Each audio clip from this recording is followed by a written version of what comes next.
Welcome back to my channel AG Academy Excellency में आपका स्वागत है। और आज हम डिस्कस करने वाले हैं CC8 के एजुकेशन टेक्नोलॉजी एंड ICT के क्वेश्चन, जो कि प्रीवियस ईयर क्वेश्चंस है। 2019 से लेकर 2024 तक के सभी क्वेश्चंस को कवर करने की हमने कोशिश की है और ये very short answer type questions हैं। वीडियो की स्टार्टिंग में मैं आपको बता देती हूँ कि very short answer type questions को, कुछ क्वेश्चंस को जो शॉर्ट आंसर टाइप क्वेश्चंस में भी पूछे गए हैं, उनको कुछ क्वेश्चंस को मैंने उसमें मर्ज कर दिया है। तो नेक्स्ट वीडियो आएगी, आप उस पार्ट में आप उन क्वेश्चंस को देख सकते हैं। ये क्वेश्चंस जो सिर्फ वेरी शॉर्ट में पूछे गए थे, ये क्वेश्चंस का मर्जर यहाँ पर है। तो देखते हैं हम अपने सारे क्वेश्चंस को और स्टार्ट करते हैं हमारी अपनी वीडियो को। तो हमारे साथ लास्ट तक बने रहें और देखते रहें। पहला क्वेश्चन हमारा आता है 2019 का, what do you understand about the concept of education technology, जो कि 2019 में पूछा गया था। नेक्स्ट 2020 में भी एजुकेशन टेक्नोलॉजी का मेन पूछा गया है। फिर 2023 में हमारे डिफरेंट अप्रोचेस पूछी गई एजुकेशन टेक्नोलॉजी से रिलेटेड। फिर हमारा आप ऑब्जेक्टिव्स क्या है एजुकेशन टेक्नोलॉजी से रिलेटेड, वो पूछे गए हैं। तो चलिए समझते हैं क्या है एजुकेशन टेक्नोलॉजी। तो पहला समझते हैं कि एजुकेशन टेक्नोलॉजी हमारी क्या है। तो एजुकेशन टेक्नोलॉजी एक सिस्टमेटिकली एप्लीकेशन है नॉलेज की। किसके लिए? लर्निंग एंड इंस्ट्रक्शंस के लिए। एक सिस्टमेटिकली अप्लाई करना नॉलेज, है ना, अबाउट लर्निंग एंड इंस्ट्रक्शंस, जो कि इम्प्रूव करती है हमारी इफेक्टिवनेस को of teaching and learning process को। किसका यूज करके इसमें इन्वॉल्वमेंट होता है? हमारा टूल्स का, टेक्निक का, मीडिया का, मेथड्स का, जो कि ड्राइव किए गए हैं साइंटिफिक रिसर्च के द्वारा, जो हमारी लर्निंग को फैसिलिटेट करते हैं। उसके साथ साथ बात करते हैं, ये इट इज अ बोथ, ये दोनों है, प्रोडक्ट है किसका और प्रोसेस है, जिसमें हमारा हार्डवेयर और सॉफ्टवेयर दोनों इन्वॉल्व होते हैं। जैसे कि हार्डवेयर में हमारा कंप्यूटर है, AV8 है, और अगर सॉफ्टवेयर की बात करें, हमारे टीचिंग स्ट्रेटेजीज हैं, लर्निंग मटेरियल्स हैं, जो कि हेल्प करता है। किसमें हेल्प कर रहा है? प्लानिंग में हेल्प कर रहा है, इम्प्लीमेंटेशन में हेल्प कर रहा है, इवेल्युएटिंग में हेल्प कर रहा है। किसमें? एंटायर टीचिंग लर्निंग प्रोसेस में। अगर मेजर अप्रोचेस की बात करें तो एजुकेशन टेक्नोलॉजी की कौन कौन सी हमारी अप्रोचेस है, उसके विषय में बात करते हैं। तो पहला है हार्डवेयर अप्रोचेस, जिससे नाम से समझ में आ रहा है कि ये फोकस करता है टूल और इक्विपमेंट में, जैसे कि प्रोजेक्टर है, रेडियो है, टेलीविजन एंड कंप्यूटर है। अगर सॉफ्टवेयर अप्रोच की बात करें तो ये इंस्ट्रक्शन डिजाइन पे फोकस करता है, जैसे इंस्ट्रक्शन डिजाइन पे फोकस करता है, हमारी टीचिंग स्ट्रेटेजीज पे फोकस करता है, सिस्टमेटिकली डेवलपमेंट पे फोकस करता है, जो लर्निंग मटेरियल में।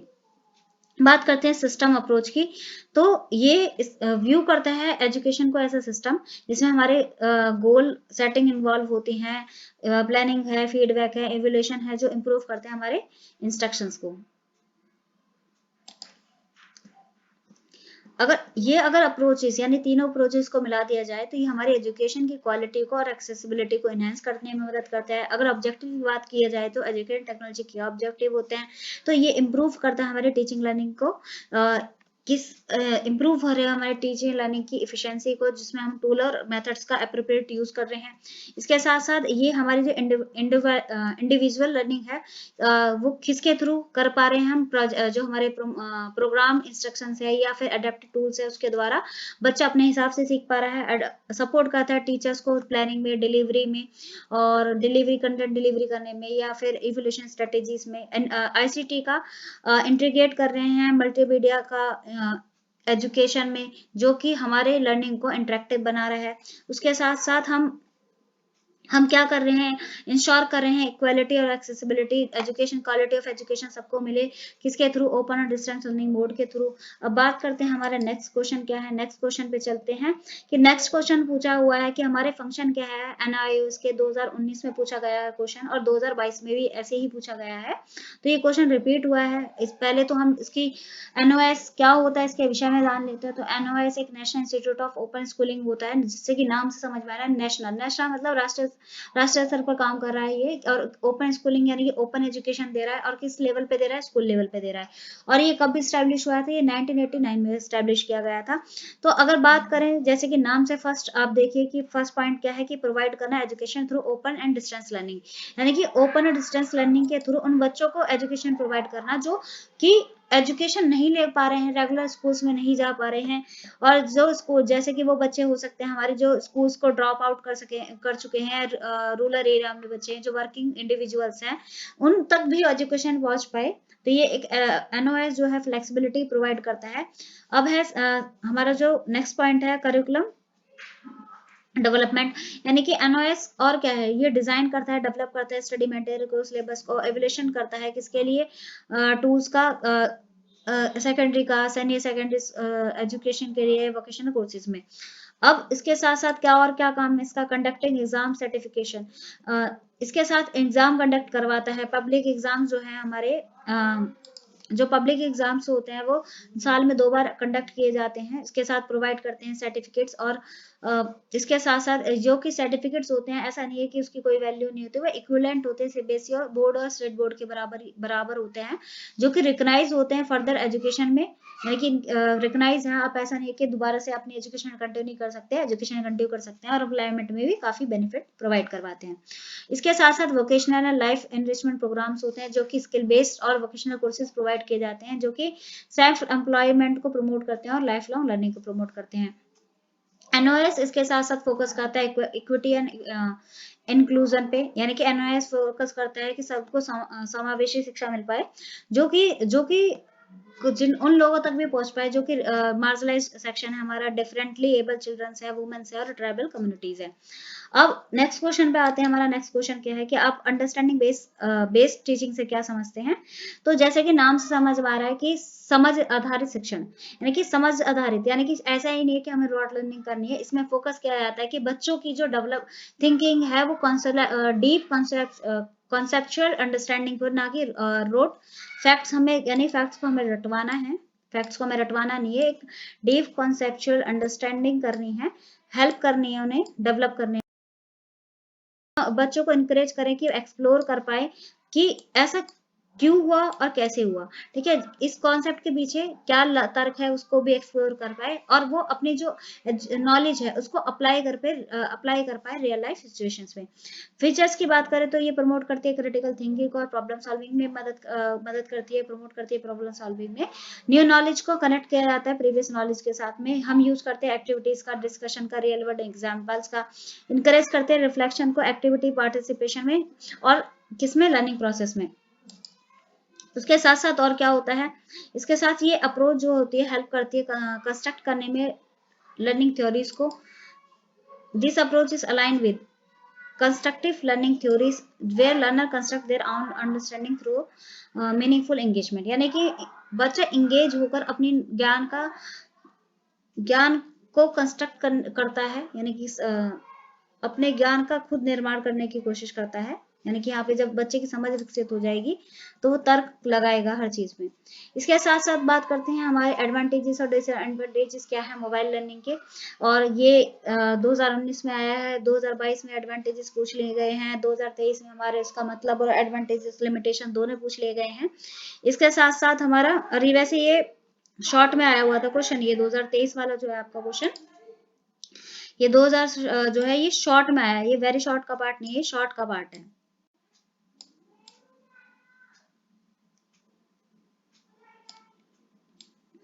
ठीक है, तो इसके साथ साथ अब नेक्स्ट देखिए कि ये 2024 में आया कि आप मोबाइल लर्निंग से क्या समझ रहे हैं। तो मोबाइल लर्निंग क्या होती है, जैसे कि आप समझ रहे हैं, आप अभी भी लेक्चर ले रहे होंगे तो कोई लैपटॉप से ले रहा होगा, या फिर कोई स्मार्टफोन से ले रहा होगा, या कोई टैबलेट से ले रहा होगा, तो यानी कि पोर्टेबल जो इलेक्ट्रॉनिक डिवाइस है ना, उसके थ्रू हम कुछ सीख रहे हैं, है ना, हम किसका, वायरलेस टेक्नोलॉजी का यूज कर रहे हैं, इंटरनेट का, जैसे कि इंटरनेट का यूज कर रहे हैं, यानी कि मोबाइल लर्निंग एक प्रोसेस है लर्निंग की, जिसके थ्रू जो पोर्टेबल इलेक्ट्रॉनिक डिवाइस है, जैसे स्मार्टफोन से, टैबलेट्स है, लैपटॉप्स हो, जिसका यूज कर रहे हैं हम वायरलेस टेक्नोलॉजी का, जैसे कि हमारे इंटरनेट, ये एनेबल करता है लर्नर को, क्या कहते हैं कि एजुकेशन जो है, लर्नर जो है एक्सेस कर पाए एजुकेशन कंटेंट का कहीं भी और किसी भी समय। उसके साथ साथ प्रमोट करते हैं फ्लेक्सिबिलिटी, बच्चा अपने पर्सनलाइज लर्निंग कर सकता है, सेल्फ स्टडी कर सकता है। इसके साथ जो एजुकेशन टेक्नोलॉजी होती है वो मोबाइल लर्निंग जो है सपोर्ट करती है, क्या सपोर्ट कर रही है, interactive and multimedia based learning को, जो कि अब बियॉन्ड है किसके, ट्रेडिशनल क्लासरूम सेटिंग के, यानी कि बच्चा अब ज्यादा इंगेज हो रहा है ना, क्योंकि अब वो देख भी रहा है, सुन भी रहा है ना, चीजों को फील भी कर पा रहा है, तो वो सब। आज बात करते हैं एडवांटेजेस ऑफ मोबाइल लर्निंग के फायदे क्या होते हैं। तो जैसे कि नाम से समझ में आ रहा है कि हमारा एक्सेसिबिलिटी एंड फ्लेक्सिबिलिटी, बच्चा कहीं भी किसी भी टाइम सीख सकता है, स्मार्टफोन और टैबलेट का यूज पर्सनलाइज लर्निंग की वजह बच्चा अपने नीड के हिसाब से, इंटरेस्ट के हिसाब से सीख पा रहा है। इंटरेक्टिव एंड एंगेजिंग की बात करें तो हम यहाँ पे मल्टीमीडिया का यूज कर रहे हैं, ऐप्स का यूज कर रहे हैं, गेमिफिकेशन का यूज कर रहे हैं, जो कि बच्चे को मोटिवेटेड भी रखता है और उसकी समझ भी विकसित करता है। सपोर्टिंग लाइफ लॉन्ग लर्निंग की बात करें तो ये ऐसा नहीं है कि हाँ जो है हम कहते हैं जीवन भर सीखते रहते हैं, यानी कि प्रमोट करता है continuous learning through the on the go resources के द्वारा, जैसे हमारे पॉडकास्ट हो गए, वीडियोस हो गए एंड ई बुक्स वगैरह हो गई। इसके डी एडवांटेजेस की बात करें कि क्या नुकसान हो सकते हैं, तो ये डिस्ट्रैक्शन और मिसयूज भी हो सकता है मोबाइल लर्निंग का। तो मोबाइल डिवाइसेस में जैसे ही आपने देखा भी होगा, जैसे ही हम पढ़ रहे होते हैं और कोई नोटिफिकेशन आ जाता है तो हम तुरंत जो है उस नोटिफिकेशन को खोल देते हैं और उसी नोटिफिकेशन को देखने के चक्कर में हमारे 10 से 15 मिनट और कभी कभी आधे से 1 घंटा गायब हो जाता है, जिससे कि ये इंटरसेक्शन करता है। जैसे गेम चला लिया, सोशल मीडिया खोल लिया, हमारी small screen and limited content होता है, यानी कि हमारी छोटी स्क्रीन होती है तो हम डिटेल स्टडी नहीं कर सकते, और ये एक्सटेंडेड करता है हमारी रीडिंग को, है ना। डिजिटल डिवाइड्स की बात करें तो यहाँ पे ऐसा तो नहीं है कि हर बच्चे के पास मोबाइल है, इंटरनेट कनेक्टिविटी है, तो ये हर बच्चे के लिए जो एक जो है all students may not be have equally access to smartphone और इंटरनेट कनेक्टिविटी, यानी कि डिजिटल यानी कि विभाजन हो रहा है ना डिजिटली। ऐसे हेल्थ इश्यूज भी है, जैसे कि आप ऑनलाइन पढ़ भी रहे होंगे तो आपको बहुत सारे इश्यूज हो रहे होंगे, जैसे आंखों में दर्द होना हो गया, तो आपको बैठे बैठे आपके जो पोस्चर प्रॉब्लम हो रही होगी, या अटेंशन जो है, ध्यान से पढ़ने का जो अटेंशन है वो स्पैन जो है रिड्यूस हो रहा होगा, जैसे आप कंटिन्यू 1 घंटे पढ़ लेते थे अब ऐसा नहीं हो रहा होगा, तो ये आपकी हेल्थ इश्यूज से रिलेटेड हो सकता है। बात करते हैं 2022 के क्वेश्चन की। 2022 में हमारा CIET से क्वेश्चन पूछा गया, पहले पूछा आया था जैसे रोल, फिर दूसरे में फंक्शन बोल दिया है, तो रोल और फंक्शन सेम ही बात होती है। अब बात करते हैं CIT क्या है, तो पहले तो हम पढ़ा जानते हैं CIT क्या है। CIT हमारी एक central institute of education technology, यानी कि एजुकेशन टेक्नोलॉजी का सेंट्रल इंस्टीट्यूट है, यानी कि सेंटर पे काम कर रहा है। तो ये जो कॉन्स्टिट्यूट यूनिट है किसकी, NCERT के साथ में, जो स्टैब्लिश हुआ था हमारा 1984 में, जिसका एम है कि एजुकेशन टेक्नोलॉजी और मीडिया का यूज करके हम इंटीग्रेट करें किसको, स्कूल एजुकेशन सिस्टम के साथ में, ठीक है। अब बात करते हैं डेवलपमेंट ऑफ एजुकेशन, यानी कि रोल की बात करें तो डेवलपमेंट ऑफ एजुकेशन मीडिया, तो एजुकेशन मीडिया में डेवलपमेंट करना है हमें। तो जैसे CIT जो है डेवलप कर रहा है हमारे audio, video, multimedia and digital content को जो सपोर्ट करते हैं एजुकेशन सिस्टम, स्कूल एजुकेशन में, स्पेशली हमारा NCERT टेक्स्ट बुक्स हो गए जैसे कि, और करिकुलम है।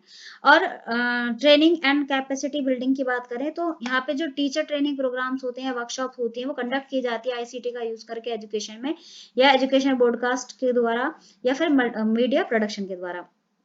बात करते हैं रिसर्च एंड इनोवेशन की।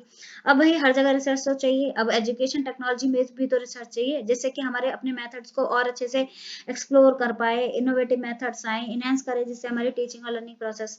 बात करते हैं ब्रॉडकास्ट, है ना, ब्रॉडकास्ट की बात करते हैं, तो ये मैनेज करते हैं हमारे जो एजुकेशन टीवी है, रेडियो चैनल्स हैं, जैसे हमारा PM ई विद्या है, और हमारा स्वयं प्रभा है, ज्ञानवाणी है। ये हेल्प करते हैं उन बच्चों को जो डाइवर्स लर्नर है, उनकी पहुंच तक पहुंचने में मदद करते हैं। सपोर्ट की बात करें जो NCERT और गवर्नमेंट प्रोग्राम है, तो CIE जो है उनके जो प्रोवाइड करता है, एक एकेडमिक और टेक्निकल सपोर्ट प्रोवाइड करता है, जो उनके इनिशिएटिव्स है, जैसे दीक्षा ई पाठशाला है, national repository of open education resources है, उसमें मदद करते हैं। चलिए हमारे नेक्स्ट क्वेश्चन पे, कौन सा हमारा नेक्स्ट क्वेश्चन है कि नेक्स्ट क्वेश्चन हमारा आता है यूज क्या है ऑनलाइन टेक्नोलॉजी के एजुकेशन में, 2020 में पूछा गया है, और 2024 में उसका मीनिंग पूछ लिया गया है। तो ऑनलाइन टेक्नोलॉजी क्या होती है, जैसे कि नाम से समझ में आ रहा है कि ऑनलाइन टेक्नोलॉजी क्या है, जिसमें हम डिजिटल प्लेटफॉर्म का यूज कर रहे हैं, टूल्स का यूज कर रहे हैं, इंटरनेट रिसोर्सेज का यूज कर रहे हैं, जिससे कि हमारे जो लर्निंग एक्सपीरियंस है वो इनहेंस हो पाए। अब बात करते हैं क्या क्या इंक्लूड होता है टेक्नोलॉजी में, जैसे हमारा ई प्लेटफॉर्म्स हो गए हमारे, है ना, हमारे टेक्नोलॉजी लाइक जैसे ई प्लेटफॉर्म्स है, वर्चुअल क्लासेस है, एजुकेशन एप्स है, डिजिटल कंटेंट्स है हमारे, जो कि फैसिलिटेट करते हैं स्टूडेंट और टीचर्स को इंटरेक्ट करने में, किसमें, एक वर्चुअल एनवायरनमेंट है। ऑनलाइन टेक्नोलॉजी की बात करें वो कंप्रेस किसके साथ कंप्रेस हो रखी है, जैसे हमारा लर्निंग मैनेजमेंट सिस्टम्स है, सोशल मीडिया टूल्स हैं, या कोलैबोरेटिव प्लेटफॉर्म है, जो कि प्रोवाइड करते हैं एक फ्लेक्सिबिलिटी और एक इंटरेक्टिव, एक पर्सनलाइज लर्निंग एक्सपीरियंस को। यूज की बात करें तो यूज ऑफ ऑनलाइन टेक्नोलॉजी का एजुकेशन में कैसे यूज है हमारा, तो उस पर यूज पे बात करते हैं हमारा। तो हमारा जो यूज है वो एक एक्सेस कर पाते हैं लर्निंग मटेरियल का, यानी कि ऑनलाइन टेक्नोलॉजी का यूज करके हम प्रोवाइड करता है ये हमें एक्सेस करने में ई बुक्स का, वीडियोस का, इंटरेक्टिव लेसन्स का, ओपन एजुकेशन रिसोर्सेज का, जो बच्चा अपने हिसाब से सीख सकता है। अगर वर्चुअल क्लासरूम एंड वेबिनार्स की बात करें तो प्लेटफॉर्म में जैसे हमारा जूम है, गूगल मीट है, माइक्रोसॉफ्ट टीम्स है, जो कि रियल टाइम लर्निंग हो पाती है वर्चुअल क्लासरूम्स में, जैसे इंटरेक्शन हमारा हो जाता है टीचर स्टूडेंट का। इसका वन ऑफ द एग्जाम्पल आप कोरोना में आपने देखा भी होगा, जैसे वर्चुअल क्लासेस हुई थी, आप इससे बहुत बेहतर से समझ पाएंगे। और जैसे हमारी अगर अभी जैसे यूट्यूब पे हमारा अभी ऑनलाइन लाइव सेशन हो जाए तो एक वर्चुअल मीटअप हो सकता है। अब बात कर सकते हैं ऑनलाइन असेसमेंट एंड फीडबैक की। तो ऑनलाइन प्लेटफॉर्म्स जो है अनेबल करते हैं, कंडक्ट करवाते हैं, हमारे क्विज है, असाइनमेंट्स है, एग्जाम्स है, जो कि इमीडिएटली फीडबैक देते हैं बच्चों को कि उनकी प्रोग्रेस कहाँ तक है। बात कर रहे हैं ग्लोबल कोलैबोरेशंस की, तो यानी कि ऑनलाइन जो टेक्नोलॉजी है फैसिलिटेट करती है ग्लोबली कम्युनिकेशन करने में, कोलैबोरेशन करने में स्टूडेंट और एजुकेटर्स का, जो एक्सपेंडेड करती है अपॉर्चुनिटी को, कहते हैं फॉर ज्वाइंट प्रोजेक्ट्स में या कल्चर एक्सचेंज करने में या नेटवर्किंग में। इसके साथ साथ और क्या चीजें हैं हमारी, देखते हैं। ये फ्लेक्सिबल लर्निंग है, यानी कि हम ऑफर करती है एक फ्लेक्सिबल शेड्यूल टीचर स्टूडेंट्स को, जो कि बच्चा कहीं भी किसी भी टाइम सीख सकता है, और अपने प्रमोट करती है सेल्फ बेस्ड लर्निंग को, है ना। बात कर रहे हैं 2022 के क्वेश्चंस पे, 2022 के क्वेश्चन क्या आते हैं हम, कि ओपन एजुकेशन रिसोर्सेज क्या होते हैं, आप इससे क्या समझते हैं। तो ओपन एजुकेशन रिसोर्सेज क्या है, जैसे कि इसका क्या मतलब है, टीचिंग है, लर्निंग है, रिसर्च मटेरियल है, जो कि फ्रीली अवेलेबल है हर किसी को, कोई भी उसे कहते यूज कर सकता है, अडॉप्ट कर सकता है, शेयर कर सकता है। लेकिन ये जो रिसोर्सेज होते हैं टिपिकली लाइसेंस होते हैं क्रिएटिव कॉमन्स या फिर सिमिलर लाइसेंस के द्वारा, जो कि अलाउ करता है यूजर को, है ना, जो यूजर है वो एक्सेस कर पाए, मॉडिफाई कर पाए और रीडिस्ट्रीब्यूट कर पाए कंटेंट को। और एग्जाम्पल की बात करें हमारा, तो इसमें हमारे टेक्स्ट बुक्स है, लेक्चर नोट्स है एंड वीडियोस हैं, इंटरेक्टिव सिमुलेशन सॉफ्टवेयर टूल्स हैं, online class courses and study material है।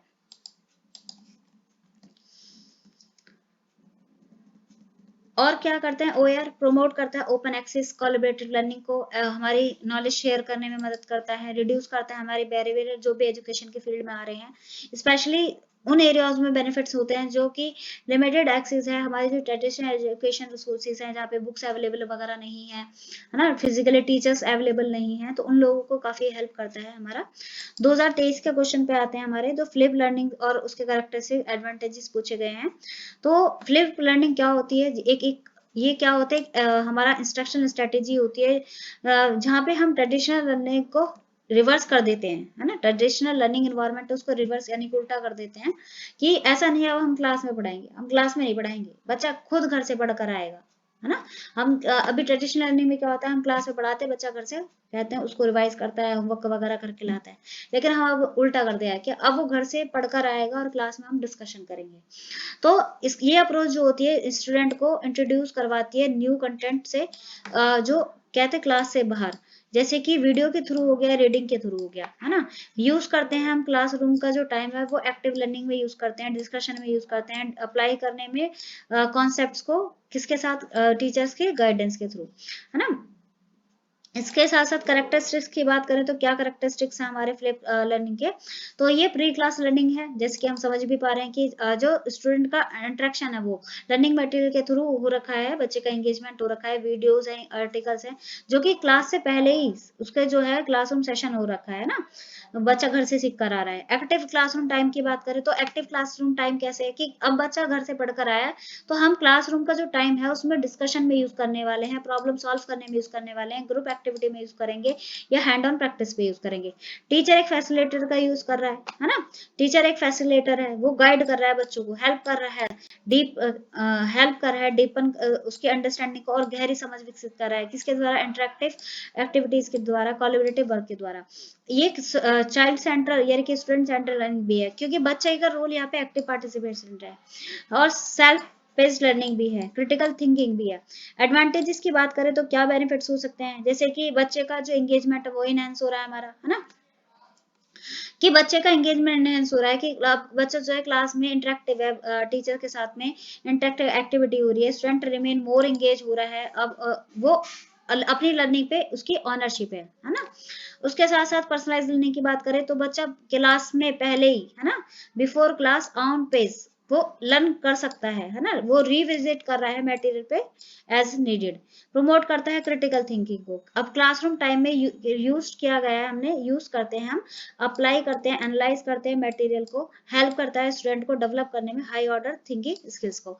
ये इंप्रूव करता है टीचर स्टूडेंट के इंटरेक्शन को भी। तो इसमें जो टीचर है वो फोकस करते हैं इंडिविजुअल सपोर्ट पे और मोर वन, कहते हैं more one on one interaction पे, जो कि एड्रेस करते हैं स्पेसिफिक स्टूडेंट की नीड्स को भी साथ साथ एड्रेस किया जाता है। अब है इंक्रीज फ्लेक्सिबिलिटी।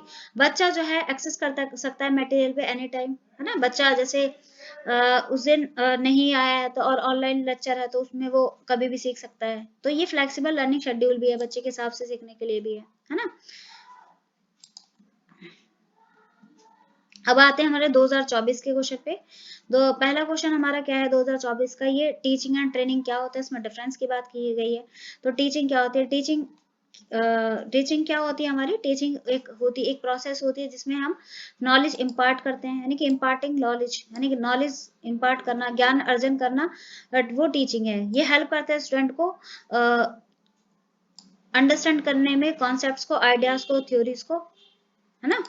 और जो हमारी जो ट्रेनिंग है, ट्रेनिंग में हम कोई स्किल सीखते हैं, यानी कि ट्रेनिंग क्या है हमारी, ट्रेनिंग में हम ये प्रोसेस होती है, डेवलप करती है स्पेसिफिक स्किल का और competencies through practice and instructions. Purpose क्या होता है, जो टीचिंग का ये डेवलप करती है नॉलेज, अंडरस्टैंडिंग और इंटेलेक्चुअल एबिलिटी। लेकिन जो ट्रेनिंग होती है डेवलप करती है प्रैक्टिकल स्किल्स, कॉम्पिटेंसी फॉर किसी भी स्पेसिफिक टास्क या जॉब के लिए। फोकस की बात करते हैं यहाँ पर थ्योरेटिकल नॉलेज पे फोकस करते हैं, एक ब्रॉडर कॉन्सेप्ट है टिपिकली एकेडमिक सेटिंग्स के अंदर। और अगर ट्रेनिंग की बात करें तो ये प्रैक्टिकल एप्लीकेशन है, स्किल बिल्डिंग्स है और स्पेसिफिक है जॉब रिलेटेड टास्क के लिए। स्कोप की बात करें तो टीचिंग का स्कोप वाइडर होता है, जनरलाइज होता है, ये कवर करते हैं वैरायटी ऑफ सब्जेक्ट्स को और थ्योरीज को। और ट्रेनिंग की बात करें तो इसका स्कोप नैरो होता है, स्पेसिफिक होता है, फोकस करते हैं पर्टिकुलर स्किल्स पे और प्रोसेस पे। मेथड की बात करें तो हमारे टीचिंग में लेक्चर मेथड है, डिस्कशन है, रीडिंग है और असाइनमेंट है, जिसका एम ही है क्या कहते हैं नॉलेज एक्विजिशन का। और अगर ट्रेनिंग की बात करें तो हम कैसे ट्रेनिंग लेंगे, जैसे हैंड ऑन प्रैक्टिस करके सीखेंगे, डेमोंस्ट्रेशन के द्वारा, सिमुलेशन के द्वारा, रोल प्लेइंग के थ्रू जॉब स्किल्स को एक्वायर करने की कोशिश करते हैं, है ना। अब बात करें असेसमेंट की, तो टीचिंग में जो असेसमेंट है वो बेस होते हैं जो हमारे अंडरस्टैंडिंग पे, नॉलेज पे और अंडरस्टैंडिंग पे, नॉलेज पे और हमारा इंटेलेक्चुअल डेवलपमेंट पे। लेकिन असेसमेंट में बात करें ट्रेनिंग की तो ये प्रैक्टिकली परफॉर्मेंस पे बेस होते हैं, अप्लाई करते हैं स्किल्स को और इफिशिएंटली इन टास्क। ठीक है, अगर कंक्लूजन की बात करें तो टीचिंग क्या है, नॉलेज ओरिएंटेड होती है, लेकिन ट्रेनिंग हमारी स्किल डेवलपमेंट होती है किसी भी स्पेसिफिक टास्क या प्रोफेशन के लिए। इसके साथ साथ नेक्स्ट क्वेश्चन हमारा आता है मैसिव ओपन ऑनलाइन कोर्स क्या होता है। तो हमारा मैसिव ओपन लाइन कोर्स की बात करें तो ये एक ऑनलाइन कोर्स होता है हमारा, जिसमें कहते हैं ये सभी के लिए ओपन होता है, कोई भी आकर यहाँ पे एक्सेस कर सकता है। और एक ये material high quality education content होता है जो प्रोवाइड करता है, मैसेजली एक्सेस कर पाए, कोई भी आके पढ़ सकता है। इसके साथ साथ बात करें, ये कंटेंट ऑफर किया जाता है यूनिवर्सिटीज के द्वारा, हमारे इंस्टीट्यूशंस के द्वारा, ऑर्गेनाइजेशन के द्वारा, जहाँ पे जो लर्नर है तो वर्ल्ड में, पूरे वर्ल्ड में कोई भी आकर इंटरनेट के थ्रू उसके लिए अवेलेबल होता है। फीचर्स की बात करें, जैसे कि ओपन एक्सेस की बात करें तो हर किसी के लिए फ्री है, ठीक है, बिना मतलब इसमें हम वर्ल्ड में कोई भी जो है without any entry requirement, entry की रिक्वायरमेंट नहीं होती, कोई भी आकर एक्सेस कर सकता है और लर्न कर सकता है। वैसी पार्टिसिपेशन की बात कि इसमें मतलब ऐसा नहीं है कि एक टाइम पे एक ही चलाएगा, इसमें ऐसा है कि मतलब डिजाइन किया गया है इस तरीके से कि एकोमोडेट कर पाए थाउजेंड और even million of learner same time पे एक्सेस कर सकते हैं।